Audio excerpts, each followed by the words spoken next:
여러분, 고성범 금융위원장 또 말입니다. 섬뜩한 경고를 하고 나섰습니다. 고성범 위원장이 간부들과 회의를 하면서 이런 표현을 썼습니다. 지금까지 경험 못한 경제 금융 여건의 변화 가능성도 있다, 이렇게 말입니다. 이 말은 여러분 굉장히 무게감이 실려 있습니다. 일반 사람도 아니고 금융위원장이면 금융의 수장인데 그 금융의 수장이 경험 못한 위기가 온다는 이야기를 지금 하고 있는 거잖아요. 그만큼 말입니다.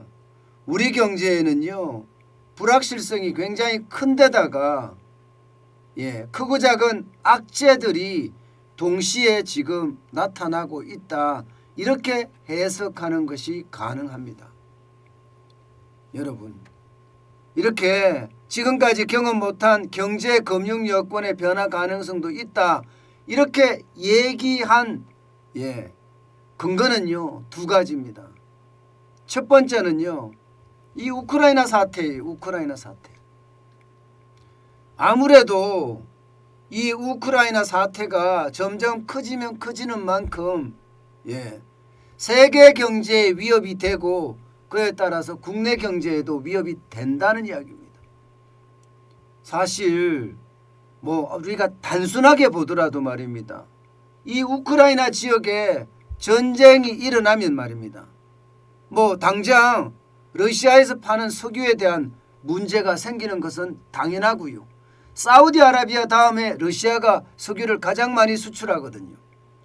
게다가 이 지역이 말입니다. 세계 최대의 곡창지대입니다. 밀을 가장 많이 생산하는 지역이에요. 러시아, 우크라이나, 카자흐스탄, 그리고 루마니아. 만약에 여기가 불바다가 되면 이 식량에 대한 문제도 생기는 겁니다. 게다가 말입니다. 우크라이나에서 생산하는 원자재들, 세계 희귀 원자재들도 많이 생산을 하거든요.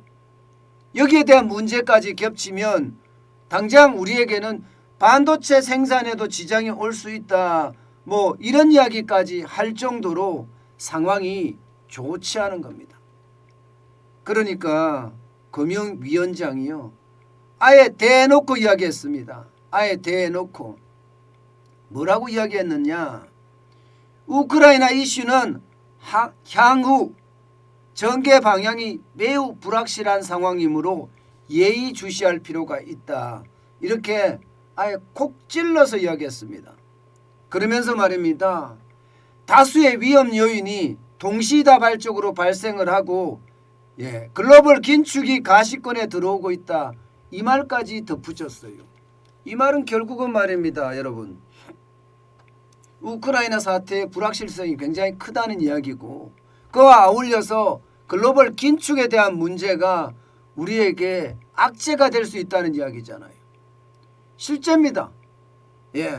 미국의 물가 폭등이 40년 만에 1월에 7.5%까지 이게 폭등을 하니까 결국은 금리 인상 빨리 하겠다는 거 아니겠습니까? 빠르면요, 지금 미국에는요, 중앙은행이라고 이야기할 수 있는 연방준비제도가 긴급회의를 개최하고 있습니다. 물론 여기서 금리 인상이라는 이야기는 전혀 없었지만 상황에 따라서 어떻게 돌아갈지 모른다, 이렇게 이야기할 정도로 금리를 조기에 인상하는 것은요 이미 기정사실화되고 있습니다. 이렇게 되니까 우리는 어떻게 될까요? 우리는 당연히 덩 떠밀려서 금리를 인상할 수밖에 없어요. 지금까지 벌써 3번을 인상했거든요. 미국은 아직 한 번도 인상을 안 했습니다. 올해만 7번을 인상한다는 예측만 나왔을 뿐이에요. 그런데도 불구하고 시장이 이처럼 흔들리니까 이것은 결국 큰 위기로 가는 그런 방향이 아닌가, 이렇게까지 이야기하고요. 특히 말입니다. 고성범 위원장이 이야기한 것을 이렇게 잘 들어보면 경기의 하방 리스크, 여기에다가 금융 불균형 리스크 이런 것들이 결국은 상호작용을 한다는 거예요.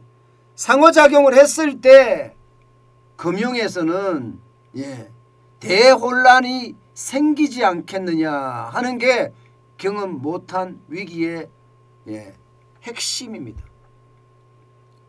특히 금융 불균형에 대한 리스크라고 계속 말을 했거든요. 금융 불균형에 대한 리스크라는 게 가계 부채가 폭발적으로 늘어나고 있다는 것, 자영업자 부채가 그 어느 때보다 무섭다는 것, 여기에 기업 부채도 만만치 않다는 거예요. 민간 부채가 굉장히 심각하다는 거예요. 그러면서 말입니다. 고성범 위원장은 콕 집어서 민간에다 경고하기도 했습니다. 민간에다가. 쉽게 말하면 돈 함부로 쓰지 마라 이거죠. 돈 함부로 쓰지 마라. 금융권은 단기적 이익에 매몰돼서 리스크를 간과하고 과소평가하는 우를 범하는 일이 없어야 한다. 이렇게까지 이야기합니다. 쉽게 말하면 금융권 요즘 성과급 잔치하는 것에 대한 직격탄을 날렸다. 이렇게도 이야기할 수가 있어요. 그만큼 말입니다.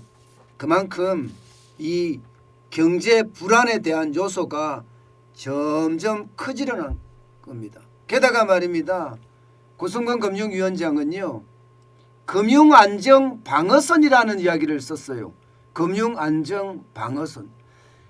이런 단어 자체가 금융수장의 입에서 나온다는 사실이 지금 우리 금융이 얼마나 불안한지를 보여주는 단적인 징후가 아닌가 싶어요.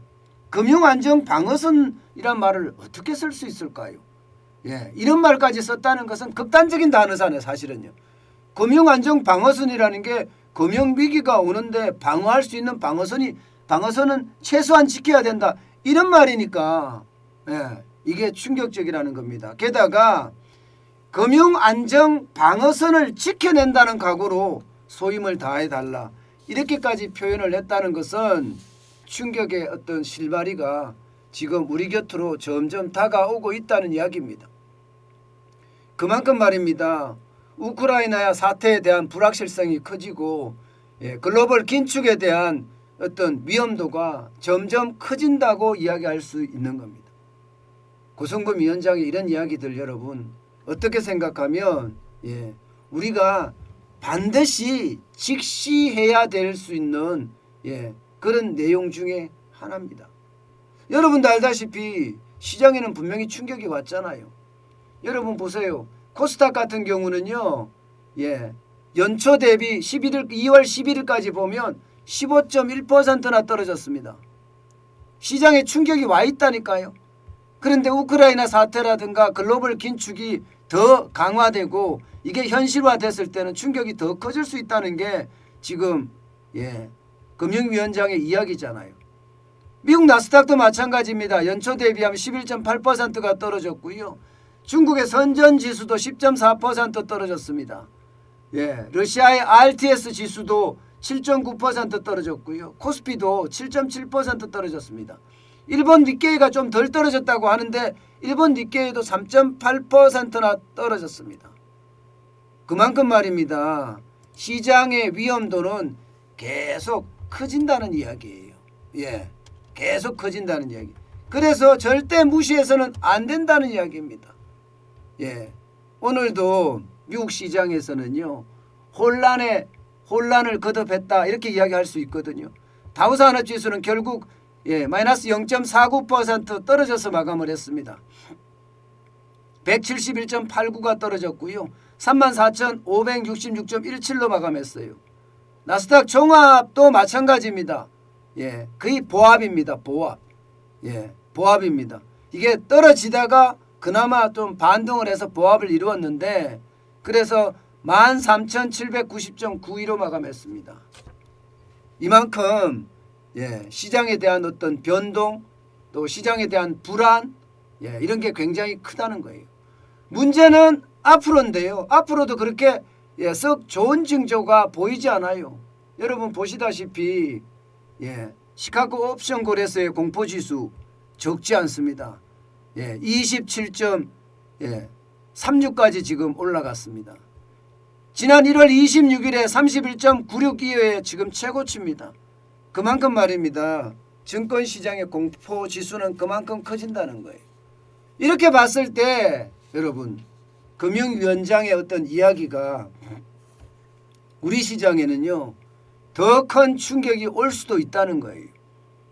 게다가 말입니다. 이례적인 표현까지도 많이 쓰는 걸로 봐서는요. 그만큼 금융시장에 대한 불안감이 지금 계속 커지고 있다는 이야기예요. 글로벌적으로도 마찬가지고요. 대한민국에서도 지금 마찬가지라는 이야기입니다. 그만큼 지금 앞으로 금융권이나 혹은 가계나 기업에 다가올 충격 또 금리 상승으로 인한 어떤 버팀 이런 게 쉽지 않다는 이야기죠. 오죽했으면 금융위원장 입에서 말입니다. 어떻게 하든 레버리지를 좀 줄여달라 이런 이야기를 할까요? 레버리지라는 게 대출을 줄여달라는 이야기예요. 그만큼 우리가 생각했던 것보다가 더 위험한 경제 위기가 서서히 다가오고 있다는 이야기입니다. 그래서 경험 못한 위기 온다는 표현까지 썼지 않았을까 싶습니다. 여러분 지금 시장은요 그 어느 때보다 이게 변동성이 굉장히 큽니다. 그렇기 때문에 투자에 대한 것도요 요즘은 두드려서 가는 것이 아니라 망치로 때려보고 가라고 이야기할 정도로 굉장히 시장 자체가 변동성이 크다, 위험성이 크다 이런 얘기입니다. 때문에 여러분 투자를 할 때는요 차관대국 착수소국이라고 했죠. 볼 때는 넓게 보고요. 실제 바둑을 둘 때는 바둑을 둘 때는 착수소국 아주 적은 범위를 냉철하게 보면서 투자하라는 것 오늘 다시 한번 우리가 느껴야 되지 않을까 싶습니다.